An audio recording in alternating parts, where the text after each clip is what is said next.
Good morning, everybody. It's the start of a new week. We are in the second week of Advent. I do hope you've been enjoying these Advent reflections. This year, I've been reflecting on the Gospels rather than on the first reading. I did that last year. So if you want to receive or even want to find the first reading reflection, just go to my blog, pottypadre.com, and in search type Isaiah chapter 35, verse 1 to 10. Or send me a WhatsApp message. I'll be putting out the telephone number and I'll add you to our mailing list. You'll receive every day the teachings via WhatsApp. You just have to click the link and it takes you where you need to go. We are in, as I said, we are in Monday of the second week, and our text is taken from Luke chapter 5, verse 17 to 26, a rather long text. I'll read it for you. And I've entitled today's teaching, Taking Your Faith Through the Roof. So let's read the text, verse 17 onwards. One day while he was teaching, Pharisees and teachers of the law were sitting nearby. They had come from every village of Galilee and Judea and from Jerusalem, and the power of the Lord was with him to heal. Just then some men came carrying a paralyzed man on a bed. They were trying to bring him in and lay him before Jesus, but finding no way to bring him in because of the crowd, they went up on the roof and let him down with his bed through the tiles into the middle of the crowd in front of Jesus. When he saw their faith, he said, "Friend, your sins are forgiven you." Then the scribes and the Pharisees began to question, "Who is this who is speaking blasphemies? Who can forgive sins but God alone?" When Jesus perceived their questionings, he answered them, "Why do you raise such questions in your hearts? Which is easier to say, 'Your sins are forgiven you,' or to say, 'Stand up and walk'? But so that you may know that the Son of Man has authority on earth to forgive sins," he said to the one who was paralyzed, "I say to you, stand up and take your bed and go to your home." Immediately he stood up before them, took what he had been lying on, and went home, glorifying God. Amazement seized all of them, and they glorified God and were filled with awe, saying, "We have seen strange things today." So, by the 5th chapter of the Gospel of Luke, Jesus is clearly what I would call a superstar. You know, the Pharisees and the teachers of the law, we are told, have come from every village, from Galilee, from Judea, from Jerusalem.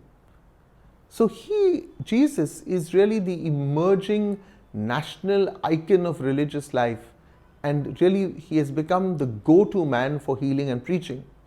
Now, in that sense, I would like to think that this was the first mega church, long before some of the modern Pentecostal teachers invented this word mega church.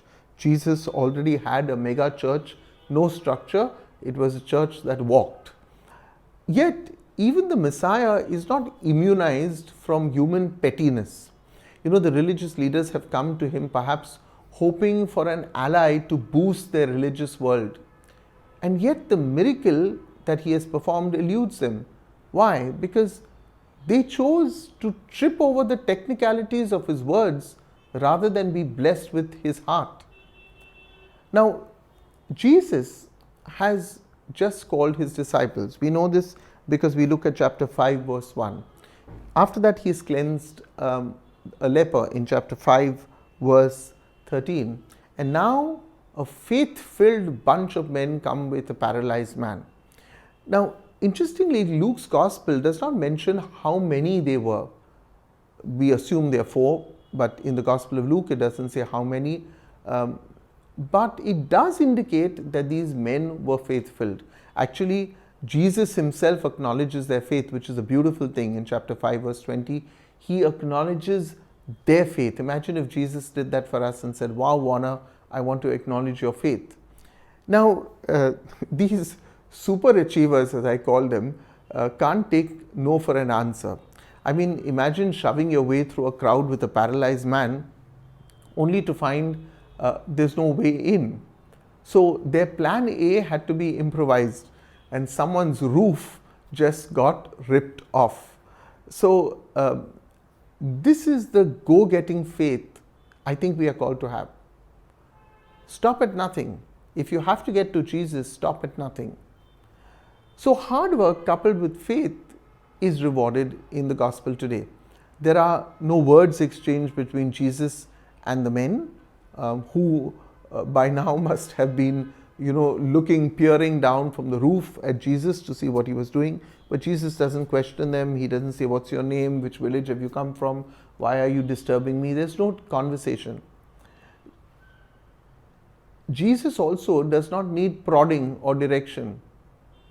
He doesn't, nobody has to say to him, "Lord, please, that's my friend, please heal him, that's why we brought him here."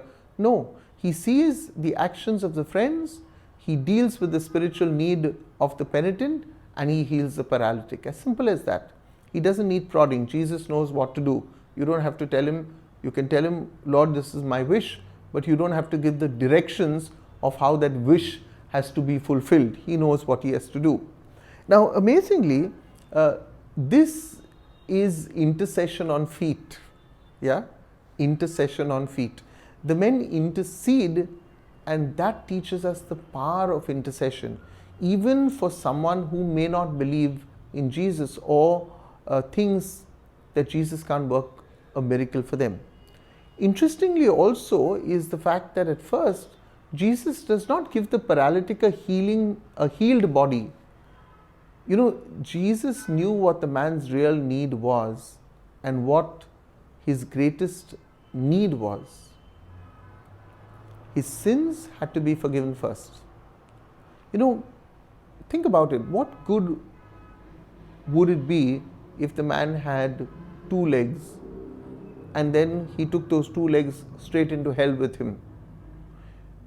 We can imagine how the friends must have reacted to Jesus' initial words. They went to a lot of trouble in that sense to see their friend healed of his paralysis. And now Jesus, the teacher, seemed to be only concerned with this paralytic's spiritual problem.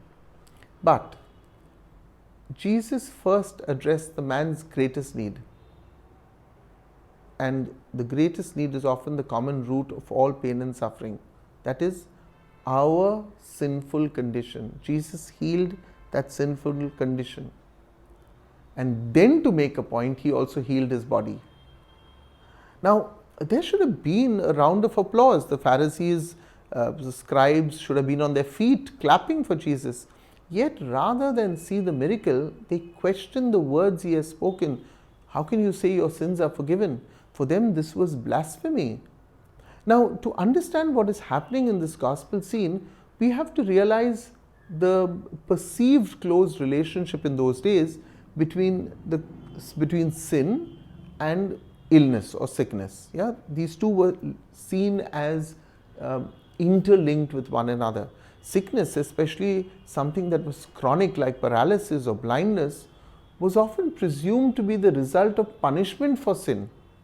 For the Pharisees also, forgiveness of sins was God's business, not that of Jesus, this itinerant new rabbi who had come on the block. So obviously they were upset. Now, it's interesting that Jesus does not read into their words, but rather Jesus examines their hearts. We are told that the heart of the matter, as I've often said, is the matter of the heart.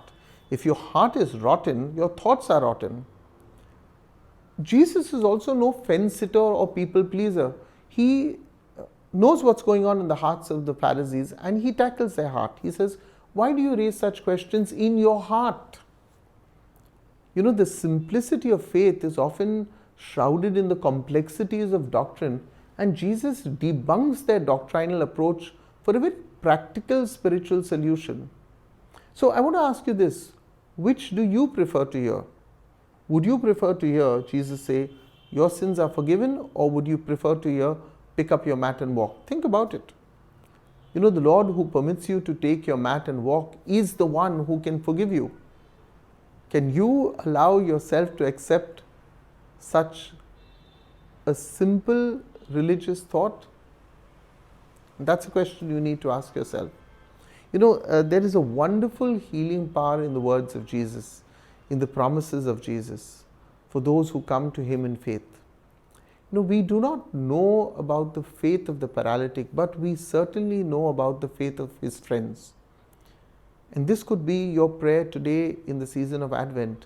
Help me, Lord, to do all I can to bring people to meet you and know your healing forgiveness in their lives.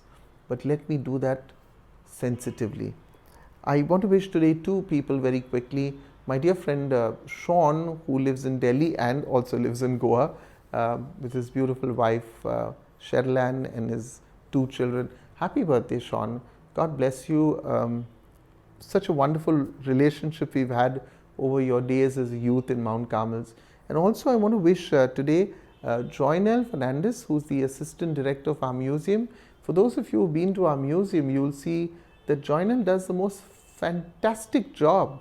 I mean, she can talk to you for 3 hours and 4 hours literally about the whole museum and every artifact.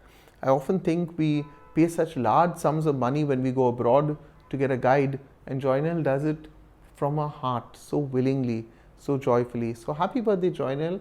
Thank you for caring for the Archdiocesan Heritage Museum.